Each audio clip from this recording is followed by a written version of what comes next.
अर्धनारीश्वर शिव।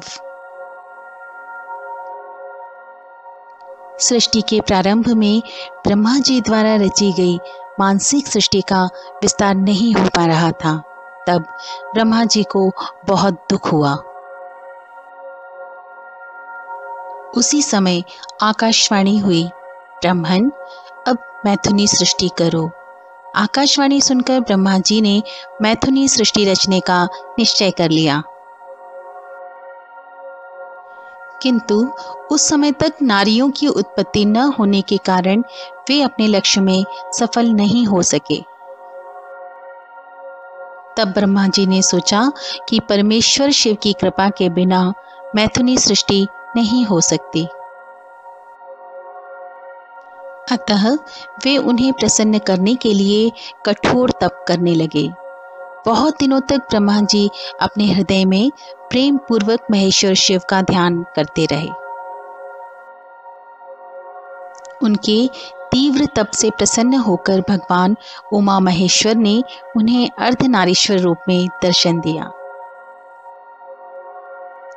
देवाधिदेव भगवान शिव के उस दिव्य स्वरूप को देखकर ब्रह्मा जी अभिभूत हो उठे और उन्होंने दंड की भांति भूमि पर लेटकर उस अलौकिक विग्रह को प्रणाम किया। महेश्वर शिव ने कहा, पुत्र ब्रह्मा, मुझे तुम्हारा मनोरथ ज्ञात हो गया है। तुमने प्रजा की वृद्धि के लिए जो कठिन तप किया है उससे मैं परम प्रसन्न हूँ। मैं तुम्हारी इच्छा अवश्य पूरी करूंगा। ऐसा कहकर शिवजी ने अपने शरीर के आधे भाग से उमा देवी को अलग कर दिया। तदंतर परमेश्वर शिव के अर्धांग से अलग हुई उन पराशक्ति को साष्टांग प्रणाम करके ब्रह्मा जी ने कहा, शिवे, सृष्टि के प्रारंभ में आपके पति देवाधिदेव शंभु ने मेरी रचना की थी। हे भगवती, उन्हीं के आदेश से मैंने देवता आदि समस्त प्रजाओं की मानसिक सृष्टि की। परंतु अनेक प्रयासों के बाद भी उनकी वृद्धि करने में मैं असफल रहा हूँ। अतः अब स्त्री पुरुष के समागम से सृष्टि का विस्तार करना चाहता हूँ।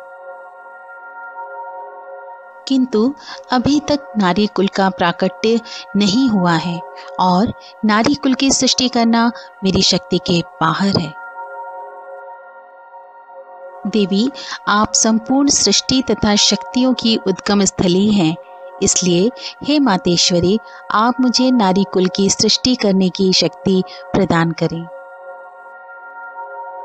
मैं आपसे एक और विनती करता हूँ कि चराचर जगत की वृद्धि के लिए आप मेरे पुत्र दक्ष की पुत्री के रूप में जन्म लेने की भी कृपा करें। ब्रह्मा की प्रार्थना सुनकर परमेश्वरी शिवा ने तथास्तु कहा और नारी कुल की सृष्टि करने की शक्ति प्रदान की। इसके लिए उन्होंने अपने बाहों के मध्य भाग से अपने ही समान कांतिमती एक शक्ति प्रकट की। उसे देखकर शिव ने कहा, देवी, ब्रह्मा ने तपस्या द्वारा तुम्हारी आराधना की है। अब तुम उन पर प्रसन्न होकर उनका मनोरथ पूर्ण करो। परमेश्वर शिव की आज्ञा को शिरोधार्य करके वह शक्ति ब्रह्मा जी की प्रार्थना के अनुसार दक्ष की पुत्री हो गई। इस प्रकार ब्रह्मा जी को अनुपम शक्ति देकर देवी शिवा महादेव जी के शरीर में प्रविष्ट हो गईं। फिर महादेव जी भी अंतर्ध्यान हो गए। तभी से इस लोक में मैथुन सृष्टि चल पड़ी। ब्रह्मा जी भी परमेश्वर शिव का स्मरण करते हुए निर्विघ्न रूप से सृष्टि विस्तार करने लगे।